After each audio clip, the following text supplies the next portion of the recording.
விஷமகண்ணனே வாடாவா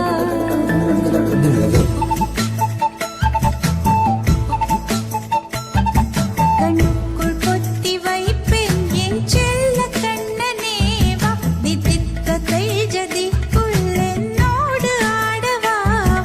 அடிக்கடி உன்னை பிடிக்க நான் மன்றாடிட இடப்புறம் விரல் மடக்கி நீ காட்டிட